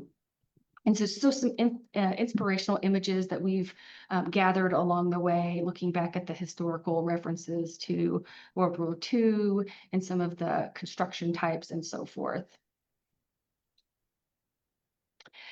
So where we are today is we've developed some inspirational massing, looking at materiality that creates a really welcoming approach to this facility, with a large entry canopy that can be used for gathering, for events, to create this kind of transition between indoor and outdoor space. So what you're looking at, you're looking northeast towards the main entry, and the main drive, kind of allowing a drop off with some outside seating. As Becca mentioned, there is a component of public art, and so we're beginning to explore opportunities for locations of this potential art. Getting the community engaged is incredibly important. So these are just placeholder ideas, but locations in which it could be showcased and shared with the community more broadly. So creating ideas with strong forms, materiality. We want to make sure the facility is resilient, is long lasting, and the materials really show that. As you're walking into the main entry, opportunities for signage, again, for gathering. That indoor-outdoor space has been really important to the discussion of the design. This view is looking from the elementary school, so an opportunity for some shading, which on the other side of this wall are the community multipurpose rooms. So an opportunity not only for shading or some light protection from elements, but also an opportunity for additional signage to really create an identifier for this facility. Looking at a more bird's eye, broader view to understand the forms, with the gymnasium needing height for its use, utilizing that as kind of the strong high point and bringing the elevation kind of down towards those meeting spaces and purpose rooms. And the use of color, we're starting to explore the use of color, but that is something, as Becca mentioned, that we will bring before the community to get feedback on. We want to make sure it's a really interactive and iterative process with the community to ensure that we're hearing all the feedback. So these are some of the ideas that we'll be bringing before yourself soon. And then as far as materiality, looking at masonry, metal panel, perforated metal panels, also maybe some composite woods, and of course glazing in particular areas. We want to make sure that it's a visible building, but we also want to make sure it's a secure building. So natural light is always a plus. So we're trying to implement that strategically to kind of maximize the natural light that's coming inside. So I'm happy to answer any questions. I'll keep this slide up. I can't see hands, so please let me know if I can answer anything. Any questions? Mimi? Well, it's more comments. What comes to mind is, since it is gonna be like a shared space with the elementary school, I think of like design, finding that balance between that pride, professional aspect from adults, but also that fun, color. I mean, that we also enjoy the adults, but especially from the lens of the children. I wrote down that there's gonna be like a potentially separate entrance, like from the kids club. So I don't know if like, maybe it makes sense to make that entry really colorful, or I don't know, I just kind of think from the lens of the kids. I also didn't know school buses or just other means of transportation, how close it'll get to that center, if that's been part of the design as far as drop off, or, because I know there's gonna be use for it before and after the school. So the before and after school program is for, I think it's like latchkey for a lot of schools. So mostly it's gonna be parents dropping off, not school buses. During the summer, when they're doing summer camp, we'll see a little bit more of the school bus pickup. But yeah, that's why we have that safe passage through that parking lot to allow easy mobility between the school and the center. And I do believe we are going to be involving the school children in some of the design work. So Good, okay. Yes, yeah. But I definitely respect and will the color idea, the feedback on the more colorful approach. I will say that the stakeholder group has been really positive in reinforcing that idea. So that's going to be our next layer, is how do we really splash up the color ideas? And so I think, to your point, making some identifiers for certain entry points, that's a great idea. And just one point of clarification in regards to the art. The art isn't coming out of the budget. There is an arts fund that we have, that's that percent to the arts, it goes, and the Arts Council decides where to put that around the city every year. And so they are putting 300,000. They're taking 300,000 of that and putting it into our project. So again, the art's not coming out of this project budget.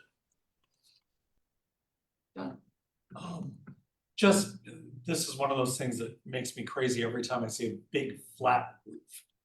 I am a big fan of solar power. I have it on my home, and it's cut my electricity. I mean, I'm probably 9 out of the 12 months paying $12 to $15 a month for my electric bill on a 2,200 square foot house.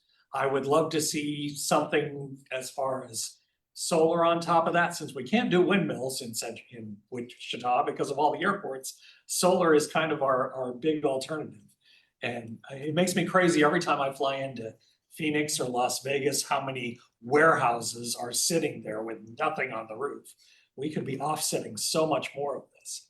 And so I would just make that suggestion. Jared? He's talking about the flat roof. I'm thinking Kansas and tornadoes. The materials you're building out of is all gonna be tornado safe, wind safe. Has that been put into consideration as well? Nothing was mentioned. Yes, so obviously the materials will be rated for specific wind requirements with regards to the zones that we're in. We are not building this to a storm shelter rating, though, I will say that. Daniel, you're good. Go ahead.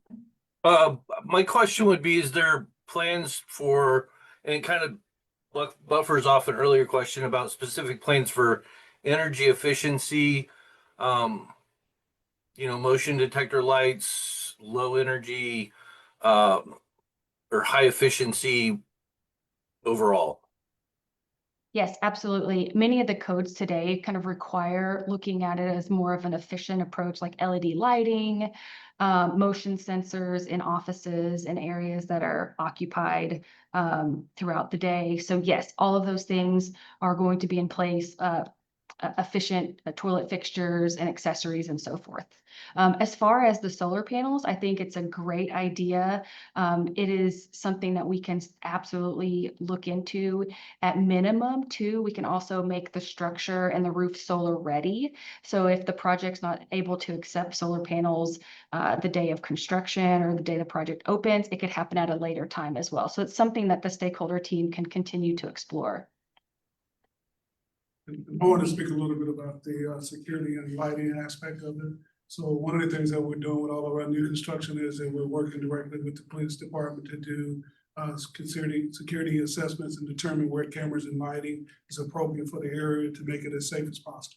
So that's one of the things that will be incorporated in that, and that will involve the lighting to be able to cover certain areas where they see will be potentially for risk, and making sure that's incorporated in the plan as we move forward.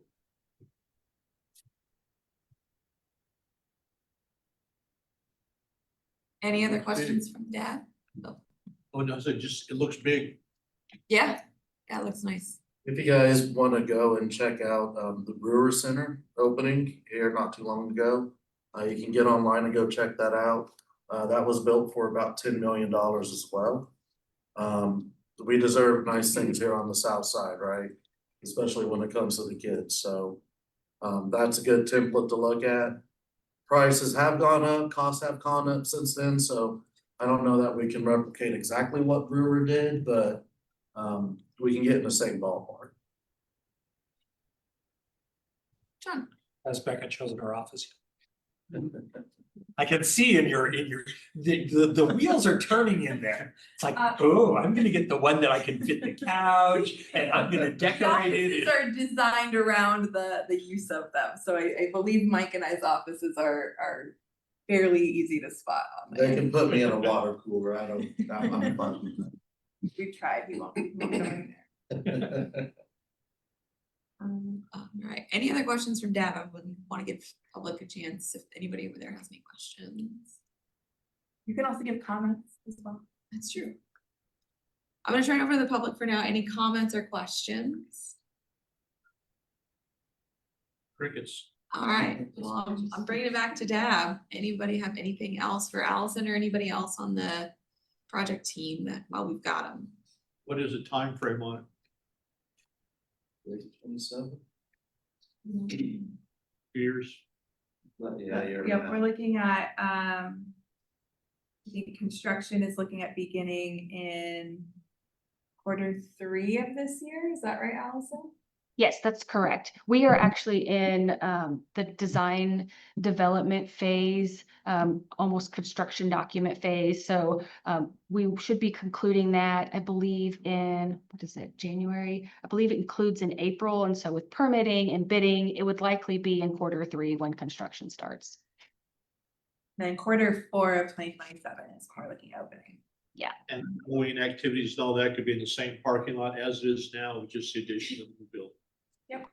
We can even move inside if weather is an issue. That big front porch Allison mentioned, we envision that's gonna be used a lot in a lot of the current outdoor programming that happens, both with the trunk or treat. Sorry, that is not what it's called, candy crawl.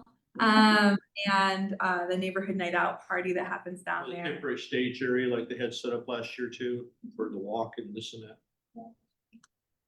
This is the first project I've seen that has adequate parking. Well, it's gonna be kind of a continuation of a shared lot with the school there, but it's gonna ramp around a little. And it's free parking. We're not even gonna charge you. That's- Yes. Are there gonna be any community feedback, like seminars or anything, and if so, when are those scheduled? When will they be announced for public? Yeah, we're finalizing that schedule right now. I had dates picked and we just got some news about some other stuff that's going out in the city that kind of threw them out, so they're getting reworked. We should have those figured out within the next couple of weeks. There'll be at least, I think, 3 open houses that we're looking at to make some different decisions around finishes, art, and then programming partners. So those will get pushed out to you and those kind of steadily be out through the next couple months and years. And I love getting the kids involved. They helped design Clap Park. Yep. The Clap Park improvements over there, so that's always neat to kind of get their feedback and let them. That playground turned out awesome. Oh, yeah. Food Farm Council is also interested in community garden. We haven't figured out a way to maintain those in summer when all the kids go home. But if there's an after-school program or something like that, I know several people are on board to do that. When school's out, it dies, and there's no way to keep that going without volunteers or whatever to put into it. Our current location has a very small, gated in outdoor space where they have been cultivating a garden with the kids from both the before and after school group as well as their summer camp. So, what one fortunate piece about this project is we will have kids with us all year round. Yeah, it needs teachers to volunteer or whatever, do that, just like the shared table is Yeah. a pretty complicated mess to get people involved in it. And they do it, and it's successful. Without people, it just goes away. And the community is excited about that, and there's a synagogue nearby where they wanna participate in that too. They reached out already about trying to get it going. That's one of the things we've heard the most about from the community is a community garden there, so. Send them our way then. We'd love to talk to them. We have gardeners, we have farmers, we have beekeepers. We're interested in all of that. There you go. So years ago, in Plainview, we tried to do the community garden there, and the main issue was water source. Right. I used to help with Chauncey, who Yeah. unfortunately passed away, but we tried the community garden and incorporating the children years ago, but our biggest struggle was Water. water. That happens throughout the city. We found that Yeah. out. They start something and they just can't continue with it and then it just goes away. It's like 20,000, I think, because we worked with Chauncey on that.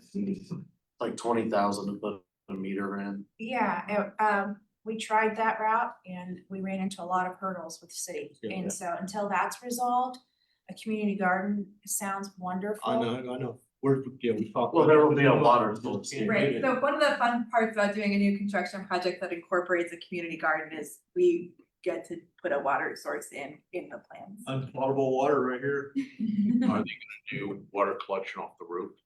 So they do, right now they use a rain barrel, and I believe we have talked about that in the planning as well, to continue that. Cause it's a great education piece for the kids, as well as a great water source. So I know a fire station in Newton did that, and they fill out a really small building, fills a big tank to water around their area that they cycle. So. That's a learning thing too. Kids enjoy that, say we're Planet A. Now, we're trying to be really intentional about making sure, as much about the building is, not only nice for the kids to look at and engaging for them, but also, continues to build on their learning and growth. And adults as well. There will be ongoing education classes, GED classes. They talked about a food pantry. Unfortunately, that is one of the areas. We had a mobile food pantry that was going through there, and Salvation Army took a different direction with new leadership. So being able to have that source, that place that people can come and get fed.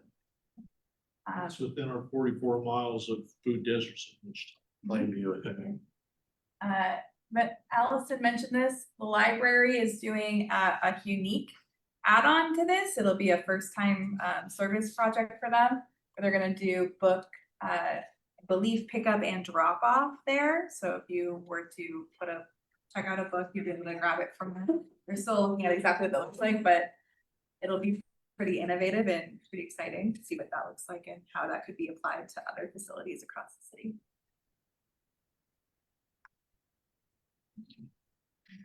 Any other questions on this or comments? Thank you very much, Allison. Appreciate the presentation.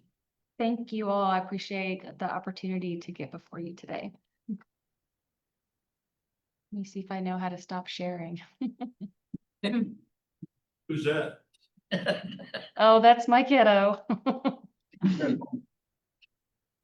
see, stop share. There it is. Thank you again. I appreciate it.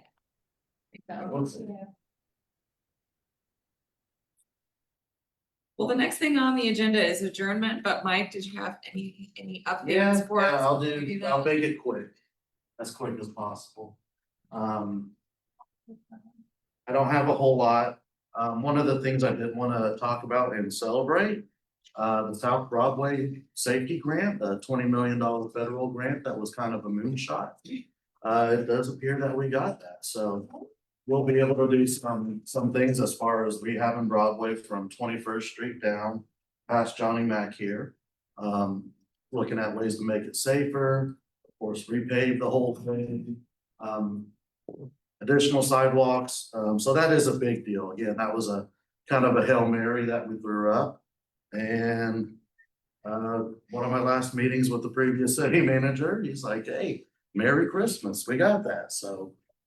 That is really, really good news.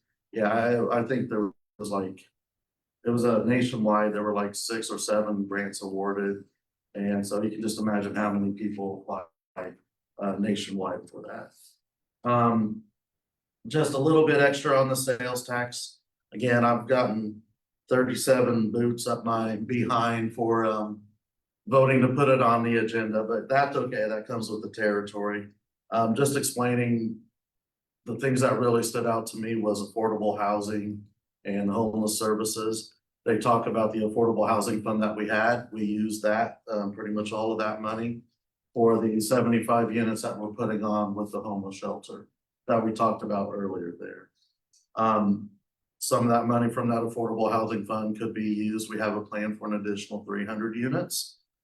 Get people off the streets. You're doing right. You're taking UAs, you're doing your ongoing education, stuff like that. You get stabilized and you can get in this place at your own. It's not, because right now, if you're in a big room with other people and you're living in bunk beds, you can't bring your stuff inside. That's a deterrent for people to go to these shelters that we have right now. So having actual housing that we are able to get people into, that's motivation. But it's not just that. It could be things like, and we worked with Justice Together. They've looked at a couple of other affordable housing plans around the nation. It could be things like, and we've discussed this with the mayor too, 0 to 1% interest rate loans for people who have HUD homes. You know, if you're renting out to HUD people and maybe you need to buy a new heater, maybe you need to improve your windows or something like that. We need to invest, not just new builds, but also investing in what we have. Trying to make sure that that's another way that we can keep housing affordable. So that'll be the workshop on the 27th. It's gonna be one big workshop talking about all the sales tax issues. But affordable housing is gonna be the main discussion, I think, and the homeless services. The plan now is to put most of that money into a trust fund. And out of the interest rates, using the interest rates essentially to fund Second Light. And then depending on how we design the affordable housing fund, pulling money out of that, some of that money could come back and replenish it. But again, it's $40,000 to $80,000 gap right now when you build a new home between what it costs to build a home and how to keep it affordable within the matrices that we have. So it's pretty much impossible right now. That's why we see so many duplexes going up, especially on the ends of town. Because then you can get a 2-for-1 bang for your buck. And even then, the rents there are $1,700 a month. So I pay half of that for mortgage on my home. And I own it. And it's a 2-bedroom with an unfinished basement. So the prices have just gone up so high. We need to look at every option we have as far as bringing this down. A stat I talk about is they were doing senior centers, talking about the future of senior centers. And they said that homelessness among seniors is projected to double in this next decade. I'd rather get my butt kicked now and do something to get out ahead of it instead of sitting here in 10 years, seeing senior citizens out on the street. So that was my perspective. Those were my reasons for putting it on the ballot. Again, we will have ongoing discussion. I encourage you to tune in as always. It's the 27th. You can go back and watch it, give us feedback. If you have any thoughts on any of the other proposals as well. One of the things that we're going to explore is with the Performance Arts Center. Do we wait until the 75 million is raised on the private side because it's supposed to be a 1-for-1 match before we open up the public side? Or do we just do a 1-for-1? So if they only raise 60 million, then we only do 60 million. That's going to be one of the issues we discuss. Another issue we're going to discuss, and it's not so much a discussion, it's like, here's the plan. We talked earlier and we heard the lag time as far as ordering fire apparatuses, police equipment as well. We still haven't gotten fire engines that I voted for my first year on council. There's just that much of a lag time that we have right now. So if we do have a sales tax source, we can get out ahead of that a little more instead of waiting for it in the CIP. Essentially what we're going to do with the public safety aspect of it is take what we have in the CIP right now, and that's going to be what we're going to pay for with the sales tax. That will open up a little extra money for us because the CIP, most of the way that we run the CIP most of the time is, let's say we're a fire station, it's $10 million. We'll pay 5 million of that down, and then 5 years from that, we'll pay $1 million a year. So we will have money that'll free up some money that we have down. And actually that will save the city $27 million in the interest rates for the debt that we take further down the line if we do the sales tax. So that will be the source of some of that money, like I talked about with the LEAP program earlier. The program that will help pay utilities for people and trying to balance it out in case the food sales tax is not taken off. That's where that money would come from. And it could be other things that we could invest in with that extra funding as well. It could be parks. It could be a number of other things that we see. It could be tree removal. So it would free the city up to actually invest in some other things as well. So when we are discussing that and we talk about the public safety, that's essentially the CIP is moving that over. So again, pay attention to it. There's going to be talk about Century 2 and Bob Brown and this other stuff. But again, my focus is affordable housing and home services and public safety. We do have a new city manager. I've met with him a couple of times. We're trying to get him at the district breakfast.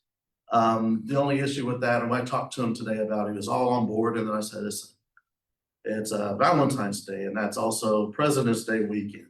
His family has not moved back from North Carolina yet. They're moved, his daughter's in school, so they won't be here until the summer. And he might be flying home that weekend, so we're waiting to see, but he is fully intent on coming to one of our district breakfasts soon. And having everybody meet him. He seems like a good guy. He's a born Kansan, K-Stater, I don't know. That brings him up in a lot of your guys' eyes, or how many KU guys we got around here, but he seems like a good guy, and it's gonna be good to work with him, getting a fresh set of eyes on everything. I will be taking a tour with him. I will be taking him around the district on Friday. So I hope we have good weather, because we're gonna check out a number of things that we have. I'm gonna show them sewage treatment plant, Plainview, some of our areas where we have high encampments. Take them through Hilltop, take them to Clap Park, take them to South Broadway. Let them get a feel for the issues that we are facing here in the district. So I'm very appreciative of him willing to come out and meet with us and really get to know our district. So with that, I will turn it over. Any questions or? I just hope he comes to our breakfast before District 1. That's That's my personal thing. We were the first one scheduled. This is new Okay. to me. Shanna has not updated, but we were on his schedule first. Okay. So, Daniel? I have a quick question. Yes, sir. I've been looking for and cannot find on any of the websites a picture of what the Kellogg 135 interchange is gonna look like. I can get lots of information about how to get around it, but I don't know what the changes or the improvement actually is going to be. I'm not sure it's gonna be any major changes with it, but I will look into that and I'll reach out and see. Okay. What voice has for It'd just be nice to see the finished product, because there's plenty of people complaining about it. that. If you can see what it's supposed to look like when it's done, or what the improvements are going to give us, I think it would help public that's opinion some. That's my way to work every morning. So yeah, I gotta go just take Lincoln down to Broadway now. Thank you very much, Mike. No problem. Thanks, Dan. Any other questions, Eric? Genesis. I voted against it.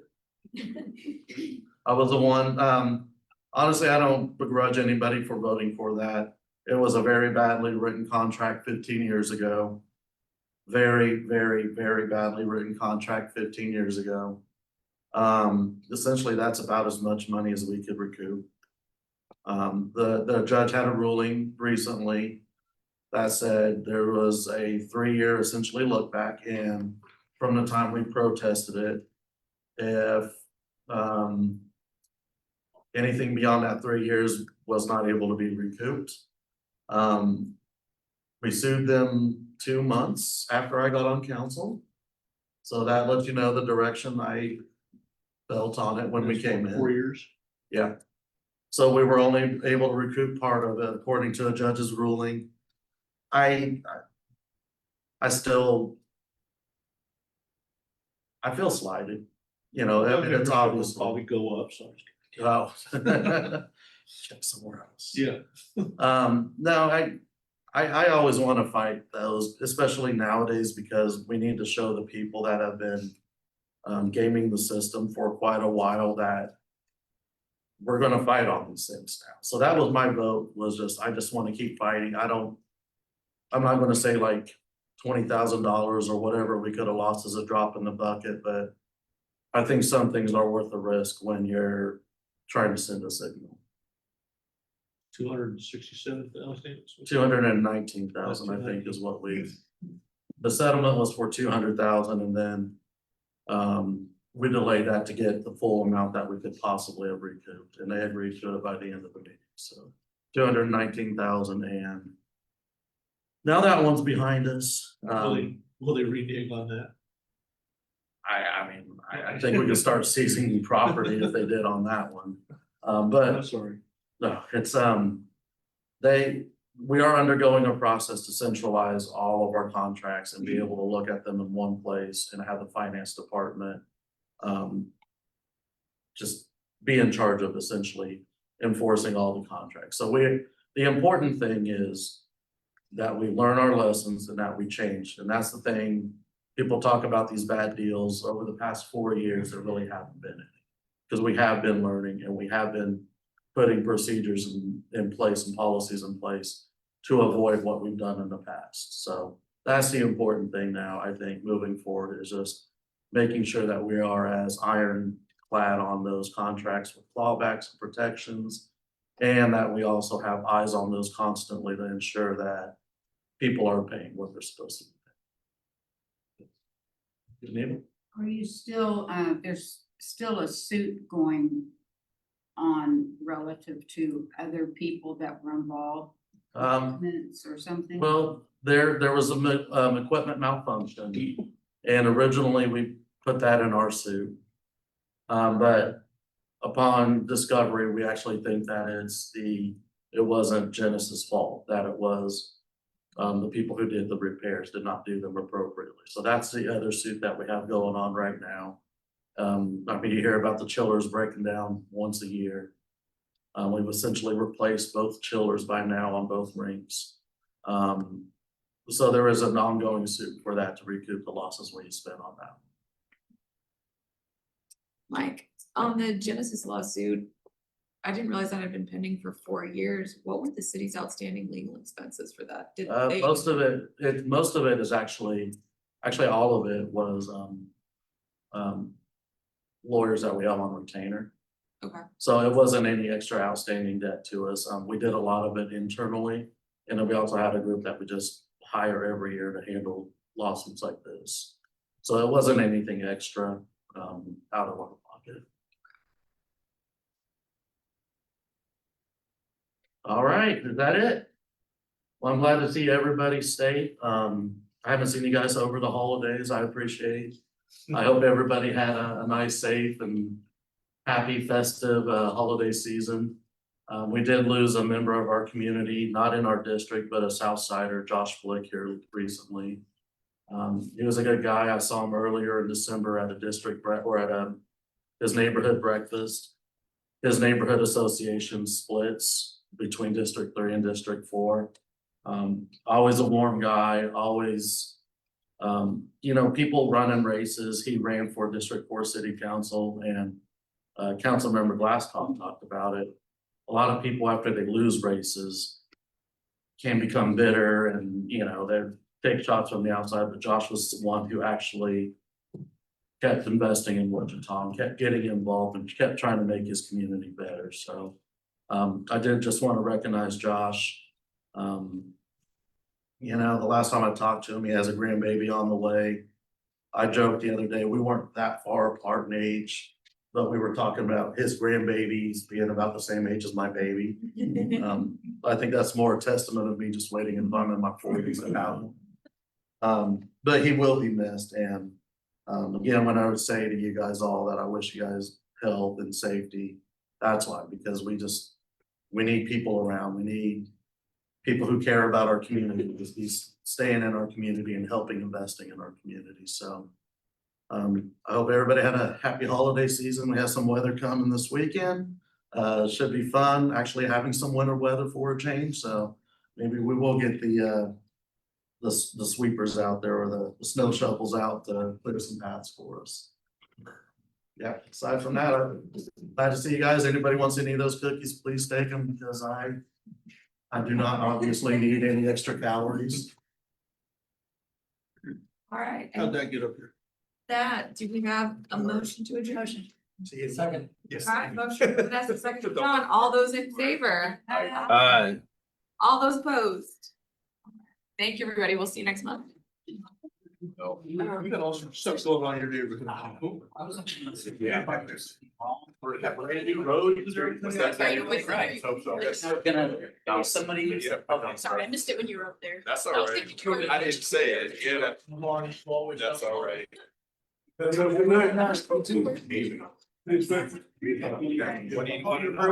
We met with them. I've been actually using it on for gravel and taking it this far. I have questions about tax.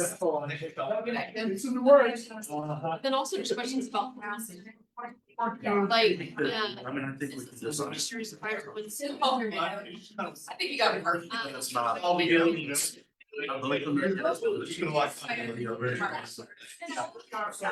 Typically, I found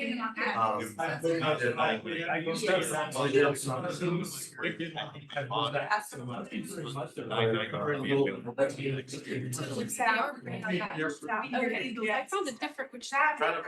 It's somebody.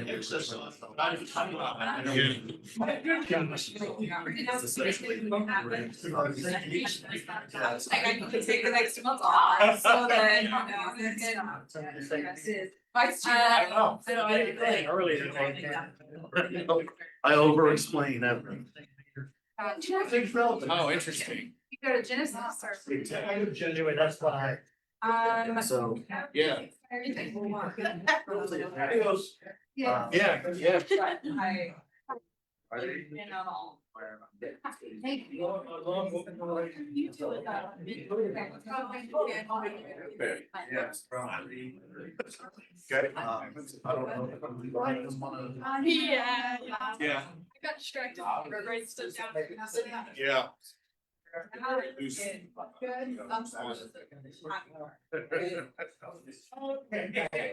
Yeah. You forgot. Yeah, this is where the one. Yeah. Yeah, they're, maybe it's, yeah, they're gonna be flying, so don't know that now, we're not gonna have staff available because we're all out of town for our training, so. That's next Wednesday, and I think Nancy Donnell, wants to speak right now. And again, that's why we knew that we cast a wide net. Of course, the diehards are the ones that took the invitation.